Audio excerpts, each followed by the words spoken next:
What's up guys, NepentheZ here and welcome back to another FC26 video where today guys we have got some breaking news around FUT Birthday that I want to talk to you about today, share my thoughts and feelings on it and explain what it could mean for the game today, this week, next week and the week after, but also what this could potentially mean for FC27. So first and foremost though, if you're enjoying the content here on the channel, you wouldn't mind dropping a thumbs up. That would be very much appreciated. Secondly, this screen is now here on the game. So we have got every player is going to be 5-star, 5-star, which is obviously typical FUT Birthday. It's the way it always goes.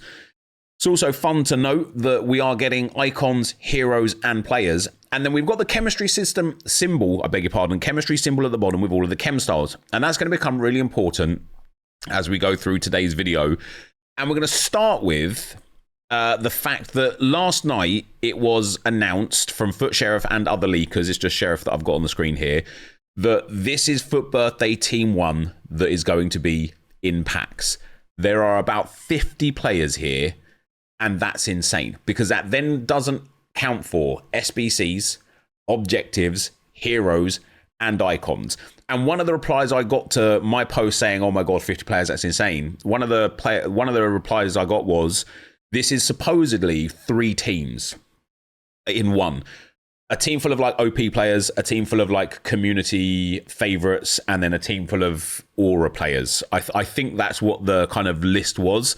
And you can kind of see that with some of the stuff there. You know, you've got like Marcos Llorente as an aura player.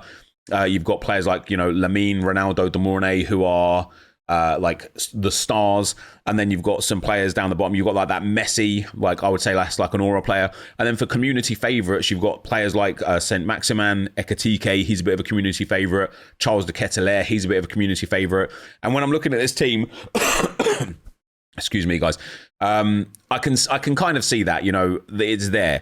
What I also personally like about this team is that we've got a couple of Arsenal past and presents with Aubameyang and Pepe. And then we've also got a couple of Arsenal past and presents who are currently at the squad with McCabe and Mikel Merino. And we're going to get onto Mikel Merino in a moment. But this was the team, and that was something. You know, FUT Birthday starts this Friday. That was something. The news that came out just a little while ago is fascinating. Sheriff actually tweeted this 5 hours ago. I'm a little bit late to the party. He said, huge. FUT Birthday team players has no playstyle plus. We will be able to build our own perfect playstyle plus combo while they are in packs through evolutions. Heroes and icons will still have playstyle pluses, only normal players won't. This is massive and could have significant impact on so many things. And the first thing it's massive about is, what does that mean for tradable players? Because as we all know, if you currently go and buy a card from the market and then apply an evolution to them, they become untradeable. So imagine a world where you pack a tradable Lamine Yamal. He's worth, let's say, 5 million coins. You apply a couple of playstyle pluses to him. Who knows what you give, Tech Plus and Finesse Shot Plus or something. You know, that'll be that. And then he becomes untradeable. You're going to be livid. Which means, is it possible that especially for these particular players through whatever Evo system we're allowed to put these particular players through, that we're going to be able to apply playstyle pluses to these players and they remain tradable? And that could be massive. Not necessarily for this year, but for next year. And we'll get on to what I think this could mean for FC27 as we go through the video. So the reason why I think this, first of all, as I say, is like quite powerful is because you get to choose the playstyle pluses that you want on these players. So let's say, you know, for the stars, for a Jamie Vardy, for example, you know, his dribbling's a bit heavy, his pace and shooting's nice. We don't know what base playstyles they all have, but for a Jamie Vardy, you might want to give him Finesse Shot Plus and Low Driven Plus. But you might want to give Jamie Vardy Finesse Shot Plus and Tiki Taka Plus if he doesn't have any passing playstyles. For Jeremy Doku, depending on the kind of player that you are, you might want to give Jeremy Doku Tech Plus and Whip Pass Plus. Or you might want to give him Finesse Shot Plus and Incisive Pass Plus. I really like this ability to build the player that you want, because something that I've hated in the game that I've also, this is, I'm going to say I've hated this. I've actually loved this, right? But something that has always been kind of contentious for me mentally is the fact that I can take some random, like unknown bronze player that's 47 rated. I can give them the absolute perfect playstyles, perfect playstyle pluses, skill moves and weak foot up to 5-star, and build their perfect stats. And that's great. But I can't take Declan Rice and do the same thing. I can't take Martin Odegaard and do the same thing. I can't take Bukayo Saka and do the same thing because they're already too high rated. They've already got like built-in playstyles and playstyle pluses. And I'm hopeful that this is a tester for next year where players come out of packs without playstyles, pluses, and without playstyles. Because I would love, and I've talked about this before, and I've got a concept video that Josh and I are making around my thoughts on how I think the game should work in this regard, where I would love to have like a clean slate on my Arsenal players so that I can build them the way that I want to build them. And if something in the game changes, if the meta changes or whatever, I could just put them into an SBC, go and pick up, like, let's say I pick up Gyökeres, right? Let's say the big man meta isn't very good, so I give him Tech Plus and give him Finesse Shot Plus and then give him like, I don't know, tiki-taka, low-driven, game-changer, technical, rapid, quick-step, right? Boom. There we go. Fine. Let's say EA changed things and now all of a sudden the meta is big man works. If I could then just go and get this gold Gyökeres I had, put him into an SBC, go and buy another gold Gyökeres with no playstyles on again, and build in Enforcer, Aerial Fortress, Press Proven, Precision Header, Acrobatic, among some other playstyles, I would love that. I would love that because they're my favorite players. They're the ones I want to play with. And it's painful that I can do that with some randy bronzes that nobody's ever heard of, but I can't do that with my favorite players. And this is what could be huge about this, especially if this is a tester. Because for Kobbie Mainoo, for example, who's on there, on the list there, he looks like he's got, I don't know if these are like official stats. No, they're not. Stats are a prediction. But let's say you're a Man United fan and you love Kobbie Mainoo, but you play a 4-2-1-3 or something along those lines with 2 DMs and you want Mainoo as a DM. You can now go and put on Anticipate Plus and Intercept Plus, or Anticipate Plus and Bruiser Plus. Or perhaps you really like a passing playstyle even as a DM. So maybe you want Ping Pass Plus or Tiki Taka Plus and Anticipate Plus. However, if you're a Man United fan and you love to play Kobbie Mainoo as like a centre mid or even a cam, you can go and put Tech Plus and Finesse Shot Plus on him, or Tech Plus and Incisive Pass Plus on him. So you're able to build your favourite player, or you're able to build a player from your favourite team in the manner that you want to use them. And I think that is incredible. However, like I said before, if these players become untradeable off the back of it, that is going to cause some serious upset, which makes me think these players could very well remain tradable, which means, again, for potential FIFA 17, FC 27,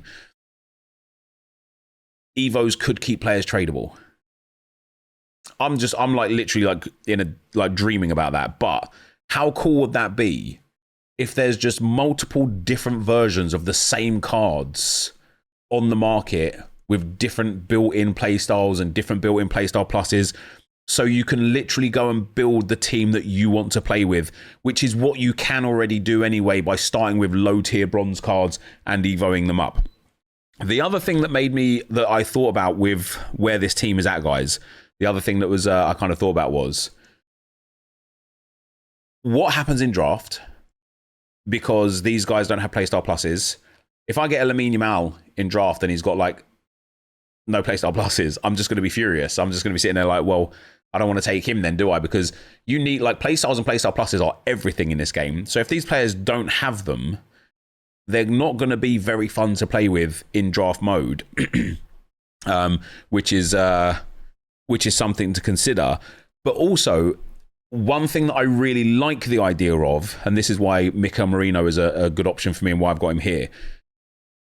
If they give these cards well-rounded base play styles, if like for Donch, for example, if he's got precision header, slide tackle, aerial fortress, and like relentless as far as his base play styles, this promo's a bust immediately, because it doesn't matter what playstyle pluses you put on him, you're not going to save him from having 4 obsolete playstyles that don't make any sense. Similarly, for someone like Ronaldo, if he's got acrobatic, enforcer, power shot, and chip shot as 4 of his base playstyles, it doesn't matter what playstyle pluses you put on him. The card's just not going to carry strong because you've already wasted the playstyles in the base level. If these cards have really good base playstyles, and then you can just apply playstyle pluses to kind of really finish them off, I think there is great potential for these lower rated cards that you'll pack more consistently to really try some things out. And so for me as an Arsenal fan, Mikel Merino, who's in there, he's obviously got centre mid and striker. So now I can try Mikel Merino, like depending on what base playstyles he's got. If I wanted to play with him as a centre mid, I can give him like Anticipate and Tiki Plus. However, if I wanted to test him as a striker, and again, it depends on his stats and his other playstyles, but at 6'2", if he's 4-star, no, it'll be 5'5" anyway. 5-star, 5-star, 6'2". If his base playstyles enable me to kind of put on him precision header and finesse shot plus and try him in that manner as like a target man, it doesn't matter if it doesn't work. Because what I can then do is just either sell him if he remains tradable as the FUT Birthday card. Alternatively, if he goes untradeable, this Mikel Merino, let's be real, he's not going to be super expensive. He's only 88 rated with no playstyles, playstyle pluses or whatever. He'll probably be 11 or 12k. I can go and buy him, put some playstyle pluses on to test him out in the position. If I don't like him, put him into an SBC, go and buy another one, and then try it again. And I really like that opportunity of getting some of these players, especially the affordable ones that are kind of like have like multi positions and stuff, and really try them out. Like look at that Senesi, for example. If Senesi has got, obviously he's only got centre back, but it'll be 5-star, 5-star, 6'1". He hasn't got any base play styles. If EA give him decent base play styles, but you want to try Anticipate and Bruiser to see how that works together, but also for a centre back you wanted to try Anticipate and Quick Step Plus or Intercept and Block together as playstyle pluses, you can just keep recycling this player and really find the best thing for this player. And so I think there is great potential there to kind of recycle these low tier players to find the correct combination of playstyle pluses. For the mid tier and upper tier players that are going to be hundreds of thousands of coins or millions of coins, you're not going to have that luxury, right? Like I said before, like let's say like, you know, Jeremy Doku, you might put like finesse shot plus and incisive pass plus on him, play 5 games with him, and then be like, oh God, I made a huge mistake. Like these playstyle pluses are just not the one. I want to put Tech Plus and Rapid Plus on him instead. Or I saw something on TikTok the other day of a player that has Quick Step Plus and Rapid Plus, and they are just electric. Maybe you want to try Quick Step Plus and Rapid Plus on Doku, but once you've applied those playstyle pluses, there's nothing you can do now, especially if it makes him untradeable. You're just stuck with it. I think it's going to create a really interesting dynamic for how the cards are kind of interacted with as the promo goes. It's a little bit concerning that on this post here, we will be able to build our own perfect playstyle plus combo while they are in packs through evolutions. Does this mean that once they're no longer in packs, those evolutions won't be there and you'll be stuck with them? Like, let's say you didn't get around to evoing it in time, or let's say you pack one of these players in a pack later on down the line from like a, you know, one of the, like the mixed campaign packs or something like that, and then you're like, well, now I've got no evos, so I can't put playstyle pluses on this player. How's that going to work? Does that mean you just got to put them in regular evos? Well, what if you get a Lamine Yamal? What if you get a Cristiano Ronaldo? Now you've got a 92 rated card that you literally would not be able to put playstyle pluses onto until like footies, and at that point, who cares, because Ronaldo's going to have a 99 rated card anyway. So I think there's some things to be discussed. There's some things to be kind of ironed out. What I will say though, guys, this is just from the leakers. You know, that I'm not going to say that they're wrong. They're obviously not wrong. They're very rarely wrong. But what I will say is that there could be more. And I guess that this is that new concept that EA have been talking about, where you kind of get to build your own playstyle pluses on the players. But I'm hoping that that's not the new concept, because we're already able to Evo players. That's not a new concept. The only thing that's new here is getting players in packs that don't have playstyle pluses that you can apply them to. But you can do that with Evos anyway. You know, if I can go and open a pack right now, doesn't matter what player comes out of that pack, I can go and put it into an evolution and get them 2 playstyle pluses. Okay, I can't pick the playstyle pluses, but that isn't a new concept. So I'm hoping there's even more to come. But I'd like to hear your thoughts down in the comment section below, guys. That is going to be the end for me for now. I'll see you guys for the 6 p.m. content. But thank you guys for watching. Hopefully you enjoyed it. And I will see you next time. I'm out. Peace.